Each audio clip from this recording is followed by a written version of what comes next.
वसंत पंचमी शुभ मुहूर्त, पूजा का विधि विधान एवं वसंत पंचमी की कथा। मित्रों, सादर जय श्री कृष्ण। हमारे YouTube चैनल में आप सभी का बहुत बहुत स्वागत है। मैं हूं आपके साथ आचार्य धर्मेंद्र शास्त्री।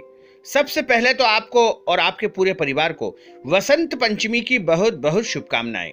मां सरस्वती की कृपा एवं उनका आशीर्वाद आपके ऊपर और आपके पूरे परिवार के ऊपर बना रहे, यही शुभकामनाएं हमारी ओर से आप सभी के लिए है। विद्यारंभ का सबसे शुभ दिन माना जाता है वसंत पंचमी। माघ मास के शुक्ल पक्ष की पंचमी तिथि, जो कि गुप्त नवरात्र में आते हैं, अबूझ मुहूर्त के रूप में माना जाता है और इसे सरस्वती जी के प्रागट्योत्सव के रूप में मनाया जाता है। वसंत पंचमी जो कि एक महापर्व होता है, कुंभ महापर्व में शाही स्नान संपन्न होगा और वसंत पंचमी के दिन कई प्रकार के उपाय करने से विद्या बुद्धि प्राप्त होती है, साथ ही मां सरस्वती का आशीर्वाद प्राप्त होता है।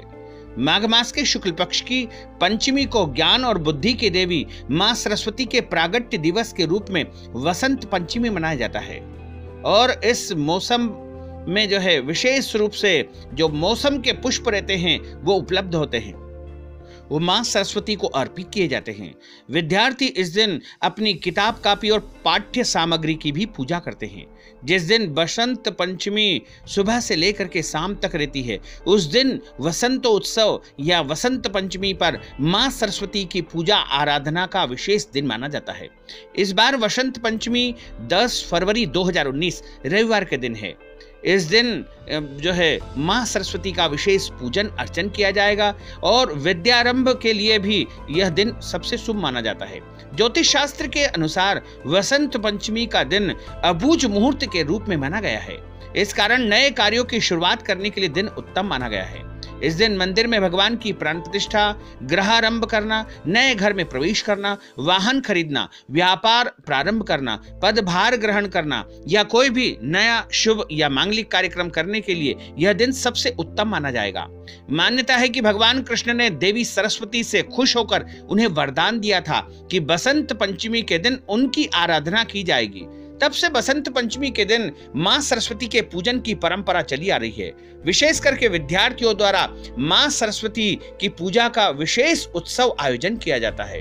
कई विद्यालयों में, कॉलेजों में या विद्या से संबंधित जहां पर शिक्षण संस्थान होते हैं, वहां पर विशेष रूप से आयोजन संपन्न होते हैं। इसके अलावा भी घर में भी मां सरस्वती का जन्मोत्सव बना करके वसंत पंचमी पर उनकी विशेष पूजा आराधना और उपाय करते हैं। एक मान्यता के मुताबिक मां सीता की तलाश करते हुए भगवान श्री राम गुजरात और मध्य प्रदेश में फैले दंडकारण्य इलाके में पहुंचे। यही शबरी का आश्रम था।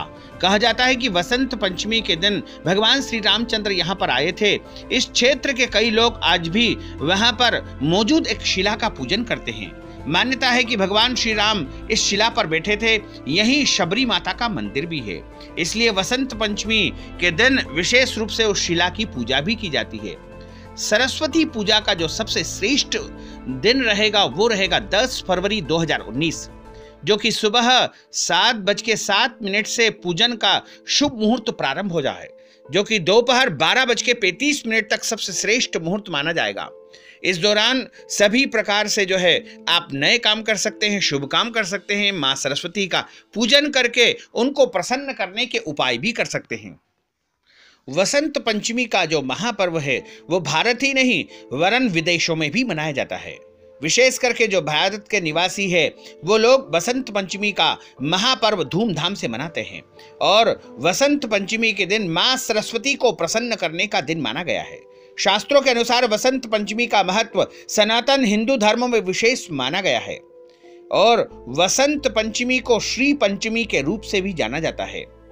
और यह वसंत पंचमी का जो महापर्व है उसका उल्लेख ऐसा कुछ मिलता है कि इस दिन से संपूर्ण ब्रह्मांड को, संपूर्ण संसार को विद्या और बुद्धि की अधिष्ठात्री मां सरस्वती का आशीर्वाद प्राप्त हुआ था। मां सरस्वती के प्रागट्य के विषय में कहते हैं कि ब्रह्मा जी ने जब इस सृष्टि की रचना का प्रारंभ किया, तभी ब्रह्मा ने मनुष्य और समस्त तत्वों जैसे हवा, पानी, पेड़ पौधे, जीव जंतु इत्यादि को बनाया था। लेकिन रचना के बाद भी ब्रह्मा जी को अपनी रचनाओं से संतुष्टि प्राप्त नहीं हुई थी। उन्हें अपने रचिता संसार में कुछ कमी का आभास हो रहा था। इस कमी को पूरा करने के लिए ब्रह्मा जी ने अपने कमंडल से पृथ्वी पर जल छिड़का। जैसे ही ब्रह्मा जी ने जल छिड़का, वहां पर एक दिव्य स्त्री हाथ में वीणा, वादक यंत्र, पुस्तक लेकर के प्रकट हुई। सृष्टि रचिता ब्रह्मा ने इन देवी को वीणा बजाने का अनुरोध किया। जैसे ही देवी ने वीणा बजाया, वैसे ही मनुष्य, पशु, पक्षी, सारे जीव जंतु को वाणी प्राप्त हो गई और सभी बोलने लगे। और उसके बाद पानी के बहने पर कुलबुलाहट शुरू हो गई, हवा में सरसराहट शुरू हो गई, पशु पक्षी अपने स्वरों में चहकने लगे। तभी ब्रह्मा जी ने देवी सरस्वती को शारदा और भागीरथी नाम से संबोधित किया। वह देवी आज के युग में सरस्वती नाम से पूजी जाती है। सरस्वती को बुद्धिमत्ता की देवी माना गया है। इसलिए माघ मास के महीने में शुक्ल पक्ष को सरस्वती का प्रागट्य दिवस मनाते हैं। इस दिन को श्री पंचमी भी कहा जाता है। ऋग्वेद में सरस्वती जी का विशेष वर्णन मिलता है। ऋग्वेद में जो उल्लेख मिलता है उसके अनुसार मां सरस्वती बुद्धि प्रदाता है। उनकी सुख, समृद्धि और वैभव अद्भुत निराला है। ऋग्वेद के अनुसार भगवान श्री कृष्ण ने बसंत पंचमी के दिन सरस्वती मां पर प्रसन्न होकर उन्हें वरदान दिया था कि वसंत पंचमी के दिन सरस्वती मां की पूजा कलयुग में विशेष रूप से होगी, और जो कोई भी भक्त मां सरस्वती का वसंत पंचमी के दिन श्रद्धा भक्ति के साथ पूजन आराधना करेंगे, उनको उत्तम ज्ञान बुद्धि की प्राप्ति होगी। उसी वरदान के अनुसार तभी से सरस्वती मां की पूजा संपूर्ण भारत ही नहीं, विश्व में भी प्रारंभ हो गई। इस दिन सभी महिलाएं पीले कपड़े पहन करके मां सरस्वती की आराधना करती है, और इस त्योहार को विशेष रूप से विदेशों में भी मां सरस्वती के प्रागट्यो उत्सव के रूप में मनाया जाता है। और मां सरस्वती के बारे में कहा गया है कि जिनके ऊपर प्रसन्न हो जाती है, उन्हें अद्भुत ज्ञान का प्रदान मां सरस्वती जी कर देती है। आप सभी लोग मां सरस्वती का स्मरण करें, मां सरस्वती से प्रार्थना करें, और वसंत पंचमी के दिन प्रातः काल जल्दी उठ जाएं, और जल्दी उठने के बाद स्नान कर लें। स्नान करने के पश्चात एक पूजन स्थल या पवित्र स्थल पर एक चौकी के ऊपर पीला कपड़ा बिछाएं, और पीले कपड़े के ऊपर मां सरस्वती का चित्र या मां सरस्वती की मूर्ति स्थापित करें। और मां सरस्वती के दाहिने हाथ की तरफ आपको एक जल से भरा कलश और एक नारियल उसके ऊपर रखना चाहिए। कलश में आम के पत्ते भी आप रख दें, और बाईं ओर एक शुद्ध घी का दीपक प्रज्वलित करना चाहिए। इसके बाद मां सरस्वती को चावल यानी अक्षत चढ़ा करके उनका आवाहन किया जाता है, या फिर पीले पुष्प भी आप चढ़ा सकते हैं। मां सरस्वती को स्थान दिया जाता है। स्थान देने के बाद उनको पीला चंदन या केसर चंदन आपको चढ़ाना चाहिए, अक्षत चढ़ाना चाहिए यानी चावल, और इसके बाद उनको अबीर, गुलाल, हल्दी, मेहंदी, सिंदूर और पीले फूल सबसे ज्यादा उनको प्रिय होते हैं, वो मां सरस्वती को चढ़ाए जाते हैं। इसके अलावा सफेद पुष्प भी मां को प्रिय होते हैं। मां सरस्वती सफेद पुष्प को भी ग्रहण करती है, इसलिए सफेद पुष्प भी आप चढ़ा सकते हैं। मां सरस्वती को धूप और दीप दिखा करके उनकी विशेष रूप से उनको पीला नैवेद्यम लगाया जाता है। पीले रंग की मिठाई उनको सबसे ज्यादा प्रिय होती है, वो उनके सामने समर्पित की जाती है। इसके बाद कपूर और घी के दीपक से मां सरस्वती की आरती करना चाहिए। आरती करने के बाद हाथ जोड़ करके मां सरस्वती से प्रार्थना करनी चाहिए। इस प्रार्थना को आप सुनिएगा। इस प्रकार की प्रार्थना मां सरस्वती से आप करिएगा। या कुंदेन्दु तुषार हार धवला, या शुभ्रवस्त्राविता, या वीणा वरदंड मंडित करा, या श्वेत पद्मासना, या ब्रह्माच्युत शंकर प्रभृतिभिर् देवैः सदा वन्दिता, सा मां पातु सरस्वती भगवती निःशेषजाड्यापहा।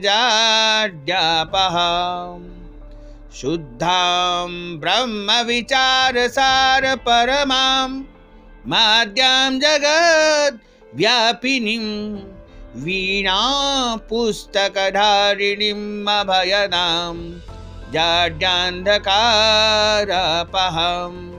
हस्ते स्फाटिकमालिकां विदधतीं पद्मासने संस्थितां वन्दे तां परमेश्वरीं भगवतीं बुद्धिप्रदां शारदाम्। श्वेतपद्मासना देवी श्वेतपुष्पो शोभिता श्वेतांबराधरा नित्या श्वेतगन्धानुलेपना श्वेताक्षी शुक्लवस्त्रा च श्वेतचन्दन चर्चिता वरदा सिद्धगन्धर्वैः ऋषिभिः स्तुत्यै सदा। स्तोत्राणेन तां देवीं जगद्धात्रीं सरस्वतीं ये स्तुवन्ति त्रिकालेषु सर्वविद्यां लभन्ति ते।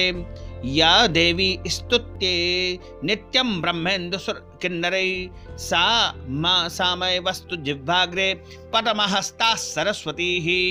श्री महासरस्वत्यै नमो नमः। प्रार्थना पूर्वक चरणारविन्देषु महानमस्कारान् समर्पयामि। नमो नमः। बोलिए सरस्वती माता की जय। मित्रों, आप सभी से हमारा अनुरोध है कि इस वीडियो को आप अधिक से अधिक लोगों को शेयर करिएगा, लाइक करिएगा, कमेंट करिएगा और यदि अभी तक आपने सब्सक्राइब नहीं किया है तो अभी और इसी समय सब्सक्राइब अवश्य कर लीजिए। आपको और आपके पूरे परिवार को सादर जय श्री कृष्ण, सादर धन्यवाद।